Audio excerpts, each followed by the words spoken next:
유다의 역할. 질문입니다. 유다에게 무슨 일이 있었나요? 상승 마스터 예수, 킴 마이클즈를 통해 전달되었습니다. 자살한 대부분의 사람이 그렇듯이 유다도 금방 육신으로 돌아왔습니다. 그러나 유다는 성숙한 생명흐름이었기 때문에 내 제자 중 한 명으로 선택되었고 그 소명을 받아들였습니다. 그래서 유다의 생명흐름은 이후 상승했습니다.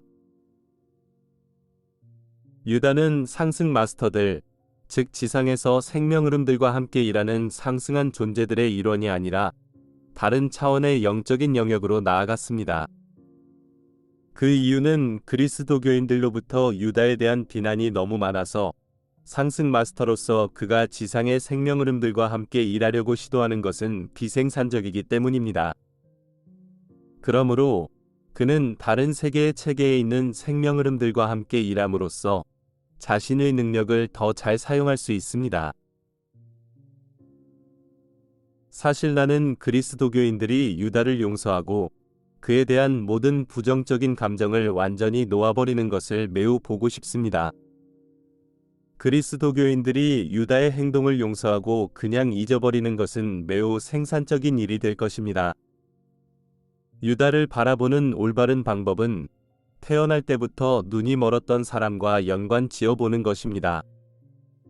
내가 그 사람을 고쳐준 후 제자들이 그 사람의 실명 원인이 자신의 죄 때문인지 아니면 부모의 죄 때문인지 물었던 것을 기억할 것입니다. 나는 다음과 같이 말했습니다. 이 사람이나 그의 부모가 죄를 지은 것이 아니라 신의 역사가 그에게서 나타나게 하려는 것이다. 이것은 맹인이 나의 사명을 감당하기 위해 특정한 연약함을 선택했던 성숙한 생명흐름이었음을 보여줍니다. 마찬가지로 유다는 나의 사명에서 특정한 역할을 맡기로 선택한 성숙한 생명흐름이었습니다. 유다는 유대 지도자들과 인맥이 있었고 그가 유대 지도자들 중 일부를 설득하여 나를 유대 종교를 새롭게 하는 데 역할을 할 수 있는 진정한 선지자로 받아들이도록 하는 것이 최선의 결과였을 것입니다. 하지만 유대교 지도자들이 유대교가 새로워지는 것을 원하지 않았기 때문에 이 희망은 실패했습니다. 그들은 자신들의 권력과 통제력을 잃을까봐 두려워했고 그 두려움은 근거 없는 것이 아니었습니다. 유다에게 내가 진정한 선지자라는 것을 당국자들에게 설득할 수 없다는 것이 분명해졌을 때 그가 할 수 있는 최선의 방법은 그것을 포기하는 것이었을 것입니다.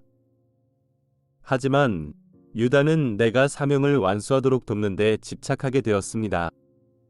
그는 나와 당국자 사이의 대결을 강요할 수 있다면 내가 여러 차례 보여줬던 영적인 힘을 사용할 것이라고 믿게 되었습니다. 유다는 당국자들이 이러한 능력을 보았다면 그들이 생각을 바꾸고 나를 선지자로 받아들였을 것이라고 믿었습니다. 안타깝게도 유다는 내 사명의 더 깊은 목적을 이해하지 못했고 나머지 제자들도 마찬가지였습니다.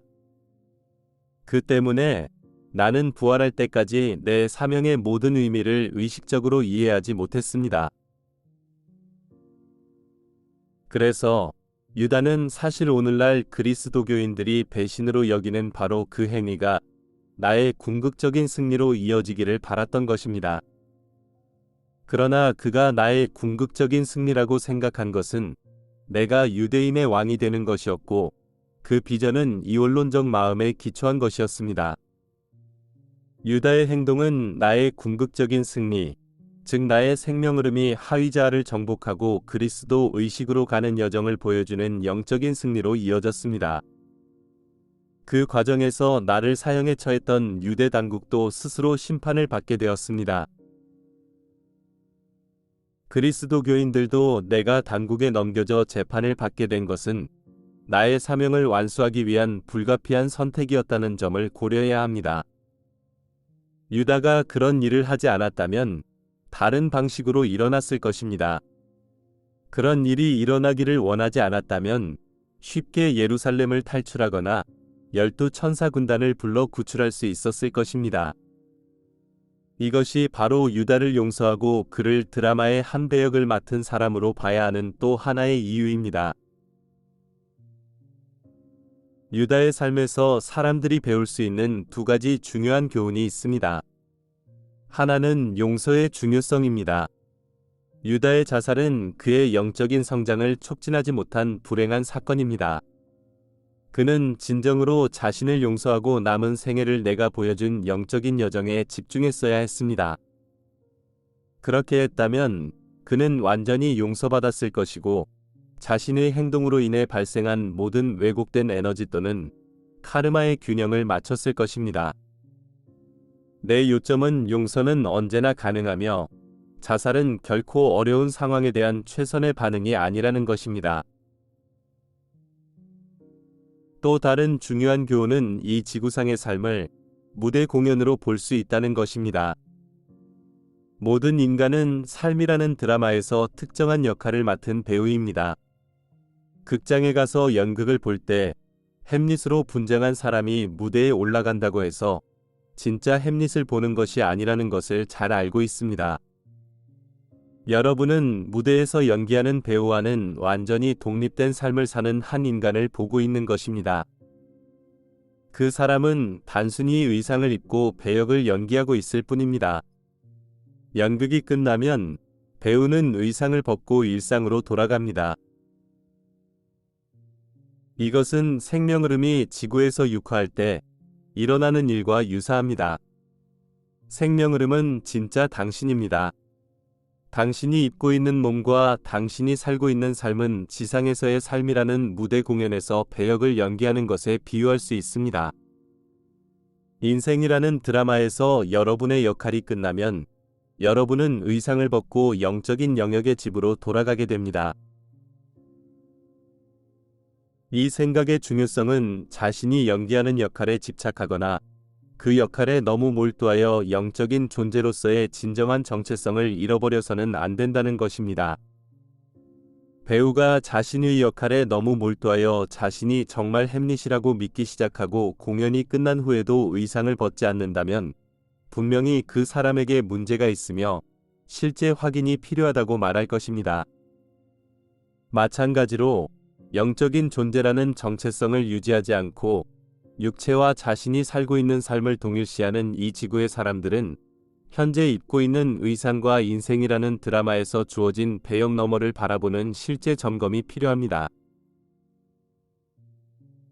이것은 유다에게도 적용됩니다. 그는 자신의 역할이 기대한 대로 되지 않자 특정한 결과에 감정적으로 집착했고 자신의 기대에 맞춰 삶을 억지로 맞추려고 했습니다. 그렇게 되지 않았을 때 그는 집착 때문에 실체를 확인하지 못하고 드라마가 자신이 예상한 대로 흘러가지 않을 수도 있다는 사실을 깨닫지 못했습니다. 결국 그는 자신의 죄책감을 극복하지 못하고 영적인 성장 대신 자살을 선택했습니다. 나는 모든 사람이 이 사례에서 교훈을 얻어 자신이 입고 있는 의상, 즉 육체 너머를 볼 수 있는 실체 점검과 인생이라는 드라마에서 자신이 맡고 있는 역할을 선택했으면 좋겠습니다. 배우가 주기적으로 무대에서 내려와 의상을 벗고 일상으로 돌아간다는 것은 누구나 알고 있는 사실입니다. 모든 사람이 가끔 일상에서 벗어나 자신의 내면 깊숙이 들어가 그리스도 자아와 만나는 시간을 갖는 것은 건전한 일입니다. 이를 통해 현재 지상에서 하고 있는 역할 너머를 볼 수 있는 실제 점검을 할 수 있을 것입니다. 사람들이 현재 이 세상에서 경험하고 있는 것보다 자신의 존재에 그 이상이 있고 삶의 그 이상이, 즉 영적인 삶이 있다는 것을 깨닫는 것은 매우 건강한 일입니다. 자신의 진정한 정체성에 다시 연결해야만 인생의 무대에서 현재 자신의 역할에 집착하는 것을 피할 수 있습니다. 그리고 그러한 집착을 피해야만 현재의 역할과 그 역할을 기반으로 구축한 정체성 감각에서 길을 잃는 것을 피할 수 있습니다.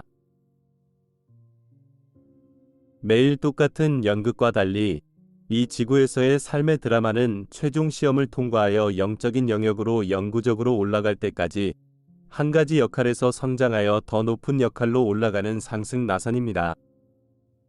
나는 사람들이 배워야 할 교훈을 배우지 못한 채 평생을 돌아다니며 같은 역할을 하는 것을 보고 싶지 않습니다. 나는 그들이 드라마 자체를 초월할 때까지 한 부분씩 초월하는 것을 보고 싶습니다. 그래서 나는 이 행성에 내려와 드라마에서 내 특별한 역할을 하기로 결정했습니다. 덧붙여서 내 역할은 햄릿이 던진 질문과 같은 질문을 던지는 것이었습니다. 죽느냐 사느냐? 하지만 햄릿과는 달리 나는 삶의 수수께끼에 대한 해답을 가지고 있다고 덧붙이고 싶습니다.